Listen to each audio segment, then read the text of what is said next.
Imagine a world where teenagers literally walk themselves to death for a shot at the American dream. Well, that dystopian nightmare has hit theaters with The Long Walk, and it feels disturbingly close to home. The timing of this adaptation couldn't be more relevant, especially considering it's based on Stephen King's first ever novel. How do you think it reflects our current reality? Well, what's fascinating is how it takes this simple concept, walking at exactly 3 miles per hour or face execution, and turns it into this brutal commentary on economic inequality. You know, in the film's world, this twisted competition is the only way out of poverty. That's exactly what makes it so chilling. The way it mirrors our own society's obsession with competition and entertainment. And Francis Lawrence, fresh from the Hunger Games series, brings this incredible tension to every scene. The way he shows these 50 teenage boys slowly breaking down, both physically and mentally, is masterful. Let's talk about Mark Hamill as the Major. Such a departure from his usual roles, right? Oh man, he brings this cold, calculating presence that makes you understand how this whole system could actually work. But what really got me was Cooper Hoffman as Ray Guerretti. There's this raw authenticity in how he portrays this kid carrying the weight of his father's absence. The relationship between Ray and his mother, played by Judy Greer, really hits hard. Those scenes where she's begging him not to participate, you can feel every parent's worst nightmare. And then there's David Johnson as Peter McVries. The way their friendship develops while they're literally walking to their death adds this whole other layer of emotional complexity. It's like watching hope grow in the most hopeless situation. Well, what really struck me was how they handle the physical deterioration. The cinematography gets increasingly unstable as the contestants get more exhausted. That's exactly right. The technical aspects are incredible. The sound design with the constant footsteps, the labored breathing, it all creates this relentless rhythm that just builds and builds. And they don't shy away from showing the brutal consequences when someone falls below that 3 mile per hour limit.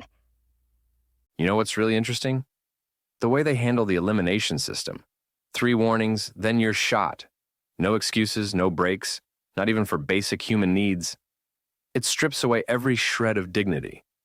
The psychological horror of that constant pressure, it's almost like a metaphor for modern life, isn't it? Absolutely right. And the wish they promise the winner. It's like this cruel carrot dangling in front of them.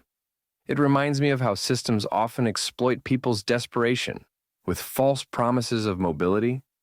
The way Lawrence paces the revelations about each character's background really makes you invest in their stories, even though you know most won't survive. That's what elevates this beyond just another dystopian thriller. Every death carries weight because we've gotten to know these characters, understand their motivations, their dreams. So what do you think the film is ultimately saying about our society's direction? Well, it's warning us about treating survival as a competition and suffering as entertainment. Like, we're already doing this in subtle ways. Reality TV, social media contests, even some aspects of our economic system. The parallels to present-day America are pretty unsettling when you think about it. Exactly. While it might be set in a dystopian future, its themes of economic inequality, exploitation, and the commodification of human suffering feel very much rooted in our present reality. It's the kind of film that makes you question the path we're on as a society. And that ending, without spoiling it, really drives those points home. You know, that's what makes this film so effective. It's not just showing us a possible future, it's holding up a mirror to where we are right now. The world they create feels like it's just a few wrong turns away from our own reality. Well, it certainly gives us plenty to think about. And that's exactly what great science fiction should do. Make us uncomfortable enough to examine our own world more closely. The Long Walk definitely succeeds on that front, making it a journey worth taking, even if it's not an easy one. It scores an 8 out of 10.